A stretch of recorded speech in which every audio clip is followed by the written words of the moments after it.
Welcome to HortTube. My name is Jim Putnam. This is the garden question and answer video that I do most Sundays. You can ask gardening questions down below this video and I'll pick from those. Each week I'm getting 100 plus questions and I'm picking 20 some of them. So I thank everyone for their participation.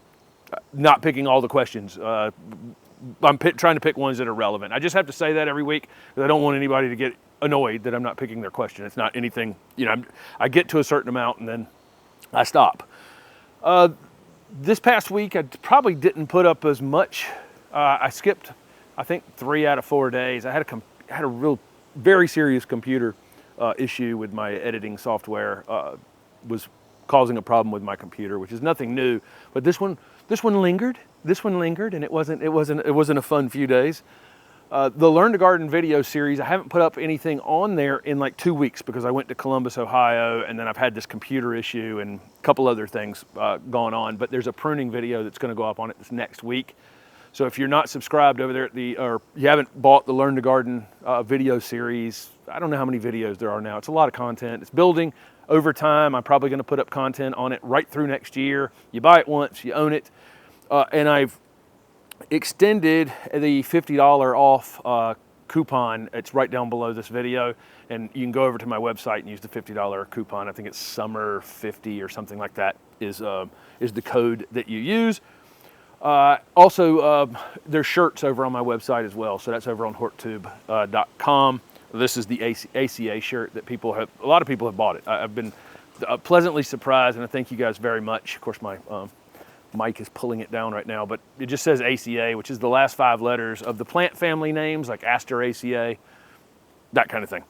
Okay, Total Plant Nerd shirt. Let's jump into some questions from this past week. And again, thanks everyone for participating. It's always great questions. I always think there's a lot of weeks I finish these and go, well, that's that. Gonna have to take a break from this for a while because I'm gonna just run out of questions, but I continue to get good ones every week. So thank you for that. Somebody asked about fruit trees in Raleigh. So I'm in Raleigh, North Carolina here, and as you all know, there are not a lot of fruit trees here. You won't see very many peaches or apples or pears. They're being sold. I mean, if you go to garden centers and box stores and even the farmer's market, they're being sold like crazy, but you won't see a whole lot of them. We're in a kind of a weird spot where, to the southeast of us, peaches grow like crazy. To the west of us, I can drive 2 hours to some of the best apples that can be grown, and I can drive 2 hours the other direction to some of the best peaches that can be grown. Somehow sitting right here in the middle, we almost always get a late frost, and so that can be one thing. And then of course it's very, very hot for the apples and the pears and cherries and some of those things. It's just extremely hot. But that frost issue on the peaches is definitely an issue. Just that little bit of driving an hour and a half or 2 hours south tends to hold those frost off. They still get late frost and peaches get damaged a lot, but it seems like it's a little worse here in Raleigh than it is down toward the South Carolina, North Carolina border. But it is an interesting question. You don't see a whole lot. Now we're in the perfect spot for a lot of fruiting shrubs. And so, things like blueberries and figs and, and fruiting vines like blackberries, or vining plants like blackberries, or shrubbing plants, depends on how you want to grow them, I guess, do quite well here. So there are fruit that we can grow. And I always look at it as my effort in versus what I'm going to gain from it. And so my effort in my tomatoes back here, which I can literally see 1,000 tomatoes, and I'm not exaggerating, across that vine going that way. My effort there for my eggplants and lettuce and all the other things that I'll grow over the course of a year out here in that vegetable garden, I get a lot of return for. I think that I would probably spend a lot of money and time and effort to get a few apples maybe, and that would be that. And so part of it is just effort in, effort out for me. But people do buy them and they do try them, and I'm sure there's some some success in it here in the Piedmont, right down the middle of North Carolina. But most, again, I can drive 2 hours and have fantastic apples right up on 421 heading up toward Boone. There's just apple orchard after apple orchard. It's amazing how much a short distance can make, and a little bit of elevation gain can really change something. So somebody has their annual flowers planted amongst their perennials, and they're not performing all that well. And then they talked about, they pointed out that I, amend those annual borders with compost. So we treat the annuals going in two different ways. If they're in their own space, like around the perimeter of one of these beds or the turf in the front, if it's all annuals, we recompost it. And that includes the vegetable garden. The vegetable garden are annuals to me as well. It gets recomposted in between each planting. And so a little bit of additional compost goes in. As you plant the plants, it breaks that compost into the ground a bit, and we get a lot of performance out of them. But we also plant some annuals in and amongst perennial areas and shrub areas, and we'll plug one in here or there. And what we do is take like a 5-gallon bucket of compost with you as you go, and you take the trowel, dig the hole, mix a little bit of that compost in with whatever we pull out of the hole, and plant that plant. So even the individual annuals that are being planted into our perennial areas are getting something additional. So, I don't think that the annuals that you see in the videos, if you watch the 9th part of that tour, the 9-part tour video I did, if you watch that video, in that 9th one, all of those annuals are in a space that got entirely prepped with compost, or individually the plants got prepped with compost, and they're all just it looks like they're on steroids out front if you watch that video. So somebody so they had a fish pond. It's about 2.5 feet deep. It's been taken out. They want to know what to fill the hole with. They got clay soils in their area, wanted to know if they should just fill it with topsoil. I would not, because if you fill a clay pit with topsoil, you still have a pit. The water's always going to take the easiest way into the ground. And if it's that sandy topsoil, whatever that's going to look like, the water's going to go into that area and still be a pond. You won't visually see that it's a pond, but it will be an area where it'll probably be kind of inorganic, you could potentially have bad bacteria, bad fungi, that kind of thing in a space like that. And, looking for a word, and it's not coming to me, of course. But what I would like to do, and I've said before, is I would prefer to feather that clay into that space from the surrounding area as much as you can. And then if you have to fill it up with something at that point, fill it up with something. But you really are better to feather in. So if I took out a tree, let's say I took out a tree that you guys can see and I left it with a hole here, I would probably pull this mulch back from around it and then feather the existing soil into that hole. And so that pretty much everything is similar. If I had to fill up the last 4 inches or something, I might do that. But I wouldn't want to fill a 2.5 foot pit with a different type of soil than my clay. So if you can get a tiller or something and till the area around it and just work soil into the hole, you'll create what will be a much wider slight divot, and then you can fill that up and probably get away with it a little bit better. But that would be ideal. Or find somebody that can bring you some clay, even better, and fill the hole that way with something similar to the surrounding soil so that the water percolates into the ground the same everywhere. All right, so somebody has a little lime hydrangea that's floppy. They have it, should they stake it or just go ahead and realize they're gonna need to move it? You could stake it for the rest of this season, and then I'd move it while it's dormant into more sun. They've got it in a little too much shade, and that's why it's a little more floppy than it would be. But yeah, any of these, that's a judgment thing you need to be looking at here on Hydrangea paniculatas. If they're in too much shade and they're really, really super floppy, just kind of make a mental note of that, and sometime in January while they're dormant, or February, you can just pop them out of the ground, move them somewhere else. You can cut the things in half and they'll still bloom. But easy fix, just get them in more sun, typically. Let's see. Somebody said the city trees in their area bloom better than the trees that they see in like people's landscapes and stuff. That's pretty much true here too. I mean, I see, the crepe myrtles that are in these little weird pockets and things tend to bloom a bit better. Keep in mind, flowering can be stress related. So, when as an example of this, the maple that I've talked about frequently in my neighbor's front garden out here that's very kind of sickly. One side of it's always been cut off for the electric line that runs past it. And then of course it's dry out there, and maples just don't like this little small lot. It's obviously rooted as far out as it can root, and it has issues. It produces a lot of seed because of that. And so that may be what you're seeing is when a plant is ill in some way and has some sort of issue, it's under some sort of stress, and being planted in a little 3x3 box in a city street is certainly stress. That plant's going to probably produce more flowers, trying to produce more seed. So if that makes any sense. Also, we've seen crepe myrtle scale, bark scale, showing up here in Raleigh, and the only trees I've seen it on so far are the city trees that you're talking about. The trees that are in little 3x3 boxes. So I know those trees are under stress. They're actually still blooming, but they're covered in that bark scale from top to bottom. It's, this showed up down on the Gulf a long time ago, and it's back, it's all the way up here into Raleigh now. Nothing anybody can do about it, but it looks to me, just observing it for the last 2 years as I've seen the bark scale show up, it's mostly on stressed plants. And those same stressed plants are blooming heavier than others. So two things kind of fit together. So somebody had a hickory, they bought a house, it had several trees that had been cut down. Their stumps are growing back. Can they turn those into new trees? Yeah, sure. You can pick one of the, of the suckers that's coming up and get it down to just one so that you have one. This was a hickory. They said they had a forest pansy redbud.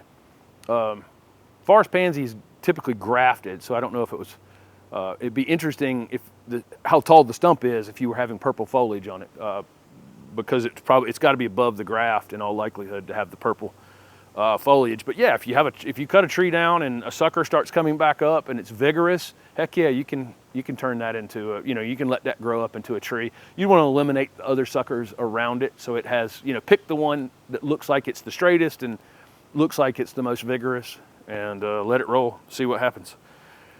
So somebody wanted to know on the corner of their foundation, they were thinking about either an Edgeworthia or an Osmanthus called Hydrangea. I have a video on the channel for both of those plants, and they're planted side by side basically on my front foundation. If you want to go back and look at that. So that's Edgeworthia, which is a shrub that has beautiful foliage and blooms in February, and then this Osmanthus called Hydrangea, which has some of the largest flowers of any of the Osmanthus. Typically on Osmanthus fragrans, we don't think about them as showy. We just think about them as fragrant because they have little teeny tiny flowers. Hydrangea is very showy as well. The flowers are much larger.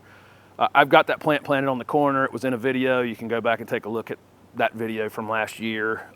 Which one would I put on the corner of my foundation? Definitely the Osmanthus, because it's evergreen and it's going to be upright and evergreen, where that Edgeworthia will get almost as wide as it gets tall.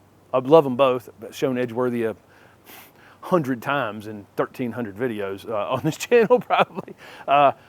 But I don't know that it's the best plant for a corner foundation plant. Plus it goes completely dormant in the winter time. And a lot of times I'm not all about evergreen plants. Sold plants at the farmer's market for years, and it was super frustrating at times to have. I don't want it to lose its leaves. I don't want it to lose its leaves. They weren't even in the garden in January. I don't even know what they were concerned about. But so I'm not that person. There's a ton of deciduous plants out here. And deciduous and evergreen plants mixed together. But right around the envelope of the house, I tend to lean toward things that stay evergreen so that it's not so changeable. It's not the changeable part of the garden around the foundation, so that's the other reason I would pick the Osmanthus. Somebody wanted to know if a Hawaiian Thai plant was hardy in zone 7. No, definitely not. That's a type of cordyline. A lot of different types of cordyline. I've got a couple out here, one called Charlie Boy that you guys will see in a video at some point. They're hardy in that particular cordyline, the one that people call Hawaiian Thai plants, actually hardy in zone 10 to 12. So you can have it in zone 7, but you need to use it as a house plant in the wintertime. And then somebody asked if Blue Arrow Juniper was okay in zone 7. Yeah, they're hardy in zone 4 to 9. Most junipers tend to have the widest range from being incredibly heat and humidity tolerant up to, really cold and dry winter wind kind of plants. It's not true with all of them. Some of them are only hardy down to zone 7 like other conifers. But for the most part, that's the biggest group of conifers that you're going to see that are, say, like 4 to 9. You know, like most people watching can grow them. They're also not the, you know, when people go and shop for conifers and they're looking for interesting conifers, not always necessarily the ones that come right to the top of the list.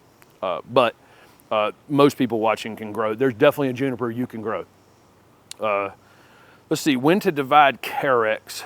Can they do it now or into the fall or wait till spring? You're best to wait till late winter, right as the new growth is starting to emerge on them, right as they're starting to grow. Couple things, you know, I've always talked about not planting grasses and grass-like plants going into fall. It would be no different dividing them. If you break the soil up, plant some sort of grass in broken up soil that's going to stay wetter. You know, when you dig a hole out here, again, going back to that pond question, the broken up soil is where the water is going to go into the ground, and it's going to tend to stay a little more moist in that space.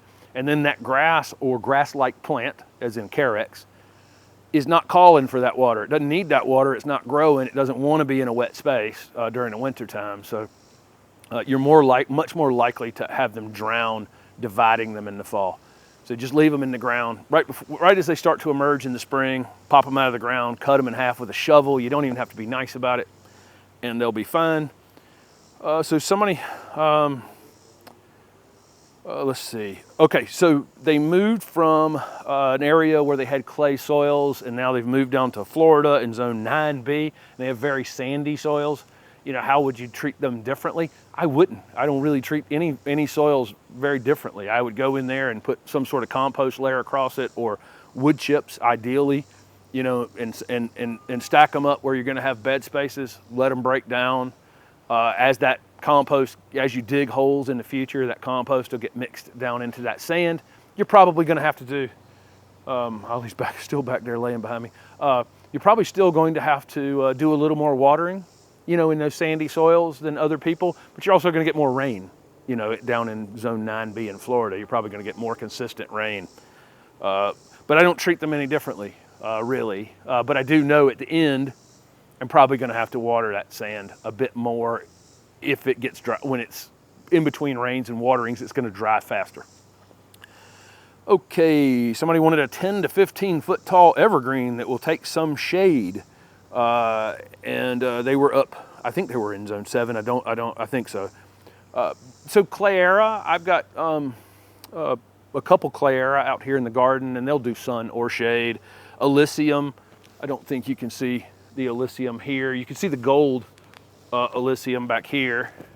This one won't, the Florida Sunshine probably won't do that 10 to 15, but the Elysium parviflorum here will, and a regular Elysium floridanum, the green version of that gold one, definitely will. Wax myrtles for sure, which are native here to the southeast, and West Coast laurels. I have a video on the channel for West Coast laurels when I planted them at the old house. So you have a lot of options for you know, but no matter what you put into a shady space, and of course camellias as well, but they may grow a little slow for you. What the heck was I going to say? You're always going to have plants be a little bit thinner in the shade. Even the things that will more tolerant of shady conditions are still going to stretch a little bit in the shade. So you're probably at some point going to have to do a little top pruning on them to keep them full down below. So somebody said their Miss Scarlet Elysium could be in too much sun, but they look fine right now here in the summer, wherever it is they are. If it looks fine now, it's probably going to be fine. It's probably just fine where it is until you see it like lose some interior leaves or be wilting every single afternoon when you come home. Then I think you're fine. You know, if something. You know, just because a tag says something doesn't mean you can't experiment a little bit. And if it works out for you, then great. Somebody asked how to be motivated in extreme heat. I would not try to over-motivate yourself in extreme heat. You know, I worked outside in the summers here in the Southeast for a long time. I mean, I was a landscape contractor, and I've been outside a lot, and then I had the nursery for all those years. So I've spent a lot of time out in midday sun, if you can avoid it, you know. The main way to be motivated, I think, is to have it on your list every day and go out and do a little bit, okay, so that you can feel like you've made progress that day. So whether that be, you know, pulling some weeds in a bed, you know, at 6 o'clock in the morning, or you know, whatever it is. If you got a bed that needs to be mulched and you've got a pile somewhere, you know, moving a few wheelbarrows that morning, doing a little bit of pruning or cleanup or whatever it is. Just go out there and work for 45 minutes, an hour vigorously, and then call it done. You know what I mean? You don't have to go out and try to, you know, I've said this before. I had people that would come and buy 40 or 50 3-gallon plants from me at the garden center or in the nursery. And then, you know, I'm sure that, you know, on a June afternoon, I'm sure by the end of that weekend, they absolutely hated gardening in every way, shape, and form, and hoped that that was the last version of it that they would ever do. So, you know, don't hurt yourself and don't burn out the actual joy of it. Okay, go out and enjoy the bees and whatever that's out there. Do little things as you can, but don't hurt yourself doing it. Let's see. So somebody has leaves dropping off their newly planted teddy bear magnolia. I got a southern magnolia right here. Big one actually. This one is probably 25 feet tall up there. It's got some vines in it, but southern magnolias had the big leaves on them. Teddy bear is one that was bred to be smaller, narrower, and has a better brown backing on the leaf than our just native magnolia, than our native evergreen magnolia. If it's dropping leaves right after you planted it, it's kind of completely normal to lose a little bit of foliage. You know, when you're planting something, you know, a few months later. That's the plant's defense, is to lose some interior leaves so that it doesn't have to sacrifice the growth that it put on this year. If it gets out of control, then you underwatered it for sure. But if it drops a few, it's not that big of a deal. They will always drop some leaves. You know, Magnolia grandifloras are just kind of famous for shedding. We call them evergreen, but they literally shed 12 months out of the year. They're always dropping leaves. I can go over here right now and find, you know, here's one of tomorrow's leaves that it was going to drop. You know, I can see the occasional yellow leaf all the way to the top of it. So it never stops dropping leaves. But when it gets, you know, any plant that you put in the ground, it only has a couple defenses that it can do, right? It can wilt, it can kind of hide its leaves from the sun a bit, or it can shed some of its mass in order so that it doesn't have to use as much water. It has to go through a set of things on its way to trying to survive if it's being underwatered, or it's been, you know, or the top of the plant is out of balance from the roots. You know, you damage the roots when you put it in the ground, didn't cut anything off the top. So that balance has to be reset. That's what the plant's doing. Okay, so I talked about powdery mildew last week, and then somebody said, is it actually harming the plant? Most of the time, no. I mean, I see, you know, those deciduous magnolias always have powdery mildew this time of summer, or most do. And there's other things too. There's deciduous azaleas that have it. A Monarda always has it, but my Monarda is always going to come back bigger, better, fuller. It's always going to bloom. I'm not that concerned about it. Some of these things, you know, are just, you know, relationships that these plants have with things. And we try to clean up around those plants in the fall. We try to have good air movement around them. We don't want it to run amok or get out of control and actually hurt the plant. But there's some portion of plants that will have some powdery mildew. When it gets, I mean, this is, you know, in the southeast United States here, it's muggy. I mean, I've just showered, walked out here, and I'm in a full, you know, I'm going to be in a full sweat by the time, you know, I'm done. This happens to be a cloudy Saturday here, which is kind of really weird for this time of year, but it's still 90, you know, even with the clouds. So I talked about being at Cultivate last week, which is a big show that's up in Columbus, Ohio, that is mostly for flowers. It's mostly for new introduction for flowers. So lots of new perennials, lots of new annuals, but there is a new thing for shrubs as well that goes on there. But it's more of a color show. There's a show in January up in Baltimore that tends to be more for the woody shrubs called Mance. But Cultivate, mostly color. I took a lot of photos with other YouTube folks that were there that have YouTube channels, and they want to know if I got new followers from Cultivate. Maybe. I talked 3 times while I was there, but mostly I'm talking to industry folks, people who own garden centers, people who have landscape companies, folks who are in the nursery business.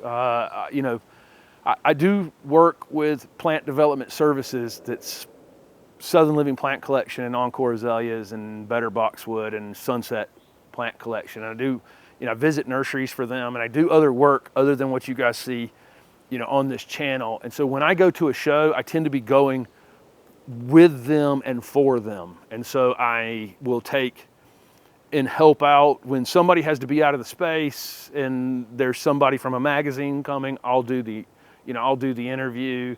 I accepted that award on the stage. The talks that I gave were kind of slanted toward them, you know, in the plants that are in those collections. So a lot of what I'm doing there is actually working outside of, you know, and I don't carry my camera with me. You won't see me at Mance or Cultivate or any of those places. That's video content. You know, if there's video content that goes up during that, I shot it before I left here. I take my camera with me, but I feel like when I'm working for somebody else and, you know, they're paying me to be there and they're paying me to be present, and Cultivate's paying for my flight because I'm speaking or whatever, I feel like I need to be present in that. And I have so many friends in the 37 years I've been doing this that I enjoy that time with those folks, you know, as well. And I don't want it interrupted by, let me stick a camera in your face, kind of a moment. You know, that's just, you know, the way I look at those types of shows. And I've been going to them for a long, long, long time, which is, you know, and I love getting together with folks I haven't seen in a long time. So somebody asked about what is the best plant ID app. I did a video on this a year or so ago. I don't think many people actually watched that video. It was kind of different from my normal videos. But I think PlantNet is the one that I have on my phone that I use. I don't use them all that much, but when I do, I typically will go Google Lens first because Google Lens is in my camera. And then if it can't identify it or it seems to be fishy or I want a second opinion, I open PlantNet and I put it through that. Typically, I use the apps when I'm looking at native plants out in the wild. You know, there's always some yellow aster. You know, in the fall, there's like, you know, 900 different yellow asters blooming at the same time in the fall, and I'm trying to get this app to identify it, and it just cannot do it. It's not possible for it to do it, but it's pretty good with just really basic, basic ornamental plants. Normally, it can nail them. So somebody has their foliage. Foliage is wilting and dying on their Careopteris, like one limb at the time. And the reason I picked this question is, and I had a consultation the other day. Consultations are available on my website. I had somebody ask about how to get a consultation after I talked about them last week. It's just over on my website. There's a thing for signing up for consultations. But I had a consultation the other day, and the person had a Cuba, one branch at the time, dying. When I see those one branch at the time dying kind of things, it's either some sort of root rot where it's losing roots from being too wet, and then that's killing a branch at the top that it was in control of one at the time. It's a possibility of having voles. Voles will go in and chew the roots on your plants, and by breaking off a root, there's boom, boom, boom, one branch at the time. Too many plants were planted in the same pot. This person's Akuba had 3 plants in the pot. It could be that 2 of them have just kind of turned on their neighbor, right? And a couple branches, from that third plant actually died. But as you were looking at it, it looked like one plant with 2 branches dying. But it was actually just an individual plant of the 3 that were in the container, which I've talked about. My opinion of that. I'm not a giant fan of it, having multiple plants in the same pot, but that's where we are. So there's a lot of different, Phytophthora root rot, will show up a lot of times as killing one branch at the time. So there's a lot of different things that can cause that, and I can't identify it other than I can tell you that there is a fairly hefty list of things that will kill your plants one branch at the time when you see them. I think at the end of the day, voles are probably the scariest thing to me because they can do some damage in a hurry. Somebody asked when to prune St. John's wort. So St. John's wort is Hypericum, is that genus. There's a lot of different species, but we call everything within that genus St. John's wort has a common name. There's one, and we have one in a little container over here that somebody gave us that's only native to 2 counties in Florida. So we have native Hypericum, we have Hypericum from all over the place. Again, we call them all St. John's wort. As a rule, they would get pruned in the late winter. They bloom on new growth. As a rule, there's probably some Hypericum I don't know about. It blooms on old wood somehow, but for the most part, pretty much every ornamental St. John's wort that I know of, you'd prune it in the late winter, just a little bit to get it under control, and it'll flush out in flower. Let's see. So I did the plant propagation video a couple weeks ago by cutting the little V in the 1 gallon containers, laying a branch through it, and then sticking a brick on top of it or something on top of it to weight it down. This person wanted to know if they could do Aurelia Sun King that way. Yes, Aurelia roots super easy. It's one of the easier plants to root. It's kind of funny as you guys do plant propagation. I have a lot of plant propagation videos on the channel. There are plants that just root so easily. I mean, just you can bend that limb over into that container, and 3 weeks later you got a root and you can cut it away and plant it. Then there's things like something like this camellia that's, you know, just slightly out of frame. These camellias only root on this year's wood about 5 leaves back as the stem is hardening off some. So it's semi-hardwood cuttings about 5 leaves back. The only thing on this plant that will root is this juvenile part of this year's growth. So there are ones that you're going to struggle with and have to learn a special technique or special timing. And then there's a big group, probably more than 50% of the woody shrubs, you can literally just bend a limb over and it'll root. If it's not rooting, it might not have anything to do with you. It might have to do with that plant has a very particular thing that will root on it, like that camellia. Few last things here. One is I'll probably be I've done several videos with Jeremy building the walls and everything down at his garden at Bristol Briar, including one that went up last week. He had informed me that he took a job down at Bellingrath in Mobile. And if you guys have followed the channel for a while, you know I went to Bellingrath and did a video with Todd Lassane, who used to be the assistant director at the J.C. Ralston Arboretum. He's an NC State guy. He's the director at Bellingrath. He offered Jeremy a position there. Jeremy has worked at Plant Delights or Juniper Level Botanic Garden, and Megan both work there. They are heading down to Jeremy. It's not my point to tell anybody this, but they're leaving that garden, and we're going to be doing a couple videos before they are out of there, just in terms of moving things out of a garden, because I have gotten those questions in the past, you know, about moving things, saving things, you know, how to go about selling a house that has a very specialized garden. I did that in Johnston County as well, so that'll be coming up. And we'll do some additional content with Jeremy in the future down at Bellingrath. You know, I kind of look forward to that, actually. And then somebody wanted a rosette photo. This is Rose Rosette, which is these witches brooms that show up on some of our roses, and killed them over a couple years. And I talked about, once you have rosette, the plant needs to come out. It's, you know, again, last week I said it's not about you at that point. You're really trying to help your neighbor's roses, or maybe you have other roses in your garden, not have this mite spread this disease from one rose to the next. Get them out of there quick.